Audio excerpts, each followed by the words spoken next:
Bonjour et bienvenue à la Postac. Dans cette vidéo, nous allons parler des Wi-Fi 6E, les Wi-Fi 6 étendus dans la bande de 6 GHz. En Wi-Fi, aujourd'hui, nous avons deux bandes principales sur lesquelles nous pouvons travailler, la bande de 2.4 et la bande de 5 GHz, qui est celle effectivement un peu plus riche en termes de nombre de canaux à disposition. Cette bande, en plus, elle est sous-divisée en d'autres bandes, appelées par exemple UNI 1, UNI 2, UNI 2 Extend, UNI 3, qui est utilisé par exemple par le FCC, l'organisme de réglementation des fréquences aux États-Unis et dans d'autres pays du monde qui adoptent le même système, mais pas par exemple en Europe où c'est le ETSI qui donne les réglementations pour l'utilisation des fréquences. En plus que ça, on voit aussi qu'il y a d'autres canaux sur lesquels il faut appliquer des mécanismes de protection des radars météo qui en fait rendent ces trois canaux pas vraiment trop exploitables. Du coup, rapidement, nous réduisons en fait le nombre de canaux disponibles. Donc, sur les 20 MHz, nous avons encore un nombre assez correct de canaux parmi lesquels choisir. À 40 MHz, ça diminue, mais il y a encore des choses faisables. À 80 MHz de largeur de canal, ça commence à devenir un peu plus compliqué. Et 160 MHz, c'est vraiment très peu réalisable, peut-être dans des liens point à point, mais 99% du temps, dans la vraie vie, on l'utilise presque jamais. Dans cette bande de 5 GHz, nous avons bien évidemment le support des standards 802.11a, N, AC, AX, donc Wi-Fi 6, et AX qui est supporté également sur la bande de 2.4 GHz, dans laquelle en revanche nous n'avons que 3 petits canaux à 20 MHz et aucune possibilité presque de agrégation, peut-être 40 MHz, mais nous avons même bloqué cette fonctionnalité parce que de toute manière elle est très peu réalisable. Et justement, le Wi-Fi 6 a introduit, alors certes, de nouvelles techniques pour rendre le Wi-Fi beaucoup plus efficace, c'est là le vrai intérêt. Il y a aussi des débits augmentés et la possibilité d'atteindre ces débits augmentés si on avait assez de canaux à 80 voire 160 MHz. Mais aujourd'hui, là, effectivement, on voit qu'avec ces deux bandes-là, on peut très peu faire, on se retrouve vite fait limité. Ce pourquoi récemment le FCC, donc l'organisme qui réglemente, qui approuve l'utilisation des fréquences aux États-Unis, a voté et approuvé l'utilisation sans licence d'une bande de 1200 MHz de largeur dans les fréquences de 6 GHz spécifiquement pour les équipements Wi-Fi. Ils ont vu que pour faire évoluer vraiment l'utilisation du Wi-Fi avec surtout les Wi-Fi 6 ou éventuellement ce qui va arriver un Wi-Fi 7, il fallait ajouter des fréquences. Donc du coup, dans cette nouvelle bande de 6 GHz, il n'y aura que des équipements qui supporteront le standard 802.11ax et qui seront certifiés par les Wi-Fi Alliance avec une nouvelle norme qui va s'appeler Wi-Fi 6E ou Wi-Fi 6 Extended. Il n'y a rien qui change en termes de comment le standard marche, mais en fait, ce seront des équipements qui supporteront la norme Wi-Fi 6 ou supérieure et qui pourront justement travailler sur les fréquences des 6 GHz.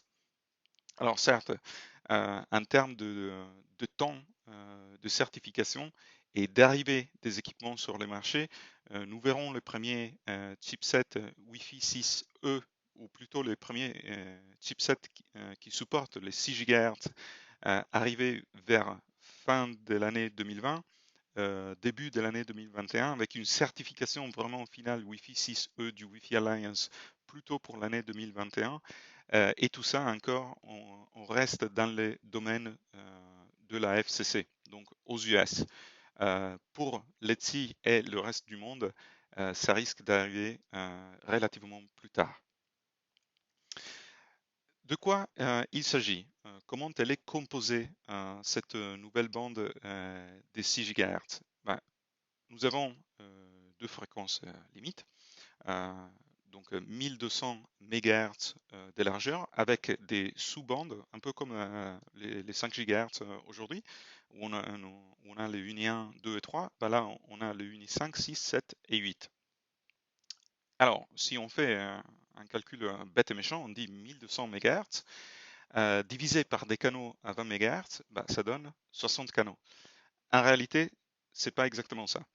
Nous pourrions effectivement démarrer notre premier canal à 20 MHz à la fréquence de 5925 MHz, mais il faut prendre en compte une petite marge, ce que l'on appelle une bande de garde, pour ne pas avoir trop d'interférences avec, par exemple, la bande UNI 4 qui vient juste avant.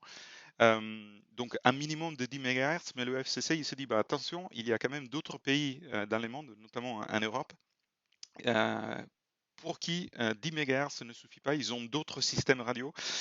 Il faut garder au moins 20 MHz de marge. Et c'est exactement ce qui est arrivé. Donc on sacrifie les premiers 20 MHz comme bande de garde et donc en ajoutant encore 10 MHz de la moitié du premier canal, on retrouve la fréquence centrale de notre premier canal à 20 MHz à 5955 MHz. Et c'est là exactement qu'on positionne notre premier canal à 20 MHz. Et à partir de là, bah, on ajoute les autres 58 à ce moment-là pour arriver jusqu'à 59 canaux à 20 MHz. À partir de là, les calculs sont relativement simples. 29 canaux à 40 MHz, 14 à 80 MHz et pour terminer 7 canaux à 160 MHz. Alors on voit dans le schéma que j'ai explicitement marqué certains canaux avec une couleur un peu plus claire. Je vais vous donner les explications du pourquoi plus tard, mais c'est pas pour dire que ces canaux-là ne sont pas utilisables, c'est juste qu'ils vont jouer un rôle dans la définition des puissances maximales et des techniques qu'il faut appliquer quand on calcule ces puissances-là. Donc, 7 canaux aujourd'hui, enfin aujourd'hui plutôt dans quelques mois, qu'on pourra utiliser à 160 MHz, ben ça, ça a une conséquence super importante. Ça veut dire qu'un Wi-Fi, on pourra vraiment aller au-delà du gigabit par seconde en débit. Bien évidemment, sur les 6 GHz, on s'attend à des équipements qui supportent le Wi-Fi 6, mais les Wi-Fi 6 supportent aussi on va dire, des petits débits. On n'est pas obligé d'être toujours au maximum du maximum. Quand on pourra aller vers des schémas de modulation plus complexes avec des conditions radio un peu plus propres, effectivement, voilà, avec une largeur de canal à 160 MHz, on pourra être à 1,2 gigabits par seconde de data rate par spatial streams, donc même des terminaux relativement petits comme des smartphones, peut-être avec 2 spatial streams, pourraient aller au-delà du gigabit, en sachant que le vrai débit est souvent 50 voire 70% du data rate nominal, mais ça nous permet quand même d'aller au-delà du gigabit en termes de throughput réel, ou alors d'autres terminaux avec plus de spatial streams, même s'ils utilisent des schémas de modulation un peu plus faibles, ils arriveront quand même à dépasser facilement le gigabit grâce à la possibilité d'utiliser autant de canaux à 160 MHz. Et dans tout ça, qu'en est-il de l'ETSI, par exemple? Alors, le processus on va dire, approbation en Europe est en route. L'ETSI a déjà demandé, enfin, est en train de voir quelle fréquence pourrait être faisable, hein, sachant qu'après, il faut aussi tout le processus d'approbation officielle. Bref, les prévisions pour le moment sont déjà qu'un ETSI, la confirmation finale arrivera en 2021 sûrement, très probablement plutôt vers la moitié du 2021, même peut-être vers la deuxième moitié de l'année 2021. Et en plus que ça, les premières prévisions indiquent qu'un ETSI, on n'aura que la bande UNI 5. Donc avec moins de canaux, bien évidemment, à 20 MHz, 40, 80 et 160 MHz. Mais pour le moment, c'est encore trop tôt pour le dire au moment de l'enregistrement de cette vidéo. il faudra attendre encore quelques mois, peut-être une petite année. Revenons donc déjà à ce que le FCC a approuvé, donc les 59 canaux à 20 MHz. Donc déjà une première nouveauté sur les fréquences mises à disposition, mais il y a aussi des nouveautés sur les niveaux de puissance. Et pour définir les nouveaux niveaux de puissance, le FCC et tous les membres qui participent ont distinguer trois catégories principales d'équipements. Il y a des bornes Wi-Fi Standard Power qui peuvent être utilisées à l'intérieur et à l'extérieur, des bornes Wi-Fi dites Low Power qui peuvent être utilisées uniquement à l'intérieur, et après les clients Wi-Fi qui s'accrochent aux bornes, les terminaux, euh, qui constituent, on va dire, la troisième catégorie. Les niveaux de puissance définis par les bornes Wi-Fi Standard Power, ce sont avec un EIRP commun maximum de 36 dBm en appliquant en revanche la fonction AFC qu'on va voir dans quelques instants.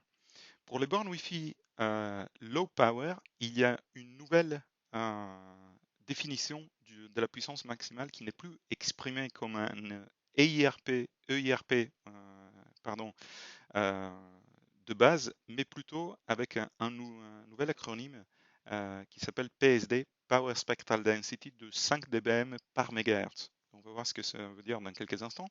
Pour les clients Wi-Fi, les calculs est très simple. C'est toujours un client Wi-Fi peut émettre au maximum à 6 dB en moins qui est la puissance maximale de la borne où il est accroché, Standard Power ou Low Power. Donc par exemple, mettons un client accroché à une borne Wi-Fi Standard Power pourra émettre au maximum à 30 dBm.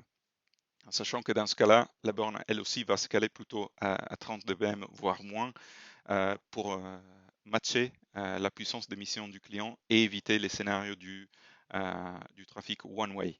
Les bornes Wi-Fi peuvent émettre un peu plus fort que les clients, par exemple pour des liaisons point-à-point. Il y a une quatrième catégorie aussi qui est en cours d'évaluation. Donc, c'est une note additionnelle dans l'approbation du FCC. Donc, il y a toujours encore un peu de marge de manœuvre sur cette catégorie-là d'équipements dits very low power, qu'on verra plutôt vers la fin de cette présentation. Alors déjà, les Wi-Fi, les bornes Wi-Fi standard power, donc peuvent être déployées indoor et outdoor avec un IRP commun sur toutes les fréquences maximum de 36 dBm en appliquant la fonction de Automated Frequency Coordination. C'est quoi? C'est en fait l'obligation, on va dire pour l'architecture Wi-Fi, de vérifier avec une base de données centrale les fréquences disponibles par rapport à la zone de déploiement géographique de la borne Wi-Fi, fréquences dans lesquelles on pourra émettre à 36 dBm sans aller perturber d'autres systèmes type satellite fixe ou autre. Alors, cette base de données centrale, encore, comment la contacter, comment la vérifier, ce sont des questions encore ouvertes. Est-ce que ce sera quelque chose de disponible en ligne? Est-ce que ce sera une base de données qu'on pourra télécharger périodiquement? Ce sont des choses qui vont être définies dans les prochaines semaines, dans les prochains mois. Et aussi, comment déterminer l'emplacement d'une borne Wi-Fi, l'emplacement géographique. Ça aussi, c'est une question encore ouverte. Ça pourrait être fait par GPS, par application mobile. Il faut attendre pour voir. Alors, pourquoi j'avais grisé ces canaux, ces quelques canaux spécifiques dans quand on avait regardé la nouvelle, on va dire la nouvelle affectation de fréquence. Parce qu'en fait, il y a certains canaux qui sont au milieu entre deux bandes, la Uni 6 et la Uni 7, ou la Uni 7 et la Uni 8. Et comme dans la Uni 6 ou dans la Uni 8, les bornes Wi-Fi Standard Power ne sont pas permises du tout, bah, en fait, les canaux au milieu non plus ne peuvent pas être utilisés pour l'Automated Frequency Coordination et du coup cette puissance à 36 dBm. Donc selon la largeur de canal qu'on va choisir dans la bande Uni 7, on pourra utiliser ou pas certaines fréquences pour aller jusqu'à 36 dBm avec cette notion de AFC. Maintenant, le discours va devenir assez intéressant pour les bornes Wi-Fi low power qui, elles, pourront être utilisées uniquement indoor et qui pourront marcher sur l'ensemble des fréquences 6 GHz jusqu'à une puissance maximale de 5 dBm par MHz. Alors pourquoi cette nouvelle notion? Mettons le sujet en pause pour un instant pour comprendre comment ça marche aujourd'hui, le rapport de l'EIRP avec la largeur du canal et le SNR. Le SNR est le Signal to Noise Ratio, donc la différence entre le signal reçu et le bruit. Le signal reçu est on va dire une addition de plusieurs choses. Déjà le IRP, donc la puissance du signal à la sortie de l'émetteur, donc ça veut dire la sortie de l'émetteur plus l'antenne, donc vraiment le, le, le signal final qu'on envoie. Plus éventuellement les gains à réception, moins la perte, le loss à partir de la source, etc. Donc il n'y a pas forcément juste ce GR et ALS, mais d'autres choses encore. Et de tout ça, il faut subtraire le bruit. Le bruit est composé de plusieurs choses.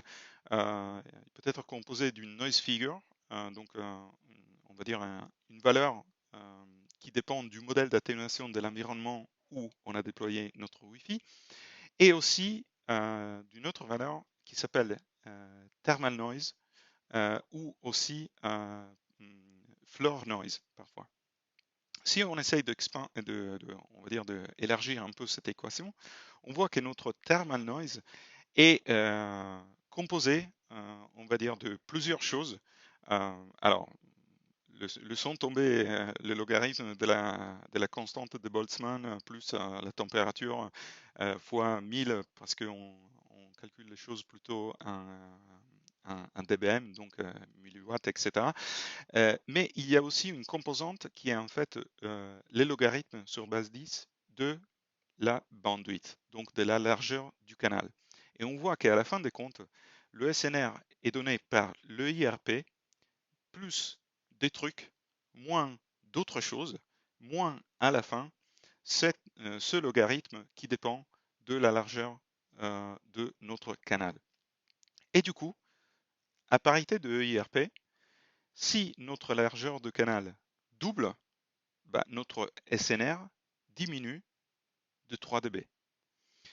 C'était un peu la vérité non dite dans les réseaux Wi-Fi aujourd'hui. Donc, nous voyons que, par exemple, une largeur de canal de 40 MHz introduit une perte de 3 dB en plus par rapport à une largeur de canal à 20 MHz.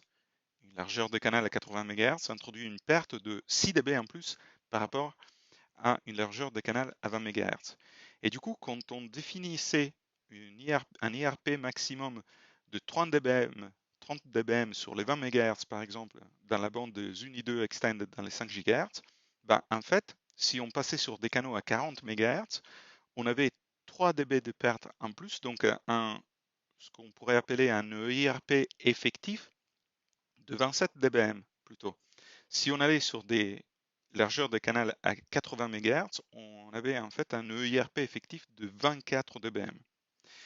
Et c'est un peu ça la révolution qu'on va amener aussi dans le 6 GHz, c'est que maintenant la puissance est exprimée en PSD, Power Spectral Density, donc le rapport entre dBm et MHz. Pourquoi faire ça? Parce que de cette manière-là, nous allons voir comme ce EIRP effectif va rester constant, peu importe la largeur de canaux choisis. Alors, le PSD pour les bornes Wi-Fi low power est limité à 5 dBm par MHz. Alors déjà, pour faire nos calculs, il faut convertir les dBm en milliwatts. 5 dBm égale 3,16 et quelque chose milliwatts. À partir de là, rien de plus simple que ça, on multiplie notre 3,16 quelque chose milliwatts par MHz par la largeur de canal à 20, 40, 80 MHz pour obtenir notre puissance finale en dBm. Donc à 20 MHz, on est à 3,16 quelque chose milliwatts fois milliwatts par mégahertz fois 20 mégahertz égale 63,24 quelque chose milliwatts, qui égale approximativement à 18 dBm. Si on continue encore sur cette philosophie, sur cette ligne guide, à 40 MHz, on est plutôt à 21 dBm et à 80 MHz, on est à 24 dBm. Donc on voit que grâce à cette nouvelle mesure exprimée en PSD, donc dBm par MHz, le EIRP final prend en compte cette perte introduite par une largeur doublée à chaque fois de notre canal, et du coup on la compense automatiquement. Ce qui veut dire que notre EIRP effectif reste toujours le même. Il reste toujours dans ce cas-là à 18 dBm. Alors, c'est déjà intéressant en passant de 20 à 40 à 80 MHz, mais ça devient d'autant plus intéressant maintenant qu'on a des canaux à 160 MHz à disposition, et voire même des canaux à 320 MHz à disposition en Wi-Fi 7. Du coup, à 160 MHz, on est à 27 dBm, à 320 MHz, à 30 dBm. Imaginons si on avait gardé l'ancien système avec des largeurs de bande à 320 MHz en Wi-Fi 7, on aurait perdu 12 dB par rapport à des largeurs de canaux à 20 MHz. Donc d'où l'intérêt de cette nouvelle technique de calcul, d'imposition des puissances maximales en Power Spectral Density. Chose qui va être appliquée aussi à des équipements en cours d'évaluation dits Very Low Power. Dans ce cas-là, nous avons un Power Spectral Density de moins 8 dBm par MHz. C'est un cours d'évaluation dans une note de l'approbation de l'EFCC, une note qui est officiellement appelée Further Notice of Proposed Rulemaking, donc FNPRM. Et qui, en fait, donne à peu près la même chose en termes de logique que le PSD que nous avons vu pour les bornes Wi-Fi low power. Donc, à 20 MHz, on est à 5 dBm de puissance d'émission, à 40 MHz à 8 dBm, à 80 MHz 11 dBm, à 160 MHz à 14 dBm. Parce que dans le document, pour le moment, la puissance maximale a été exprimée comme 14 dBm maximum à 160 MHz avec un PSD de moins 8 dBm par MHz.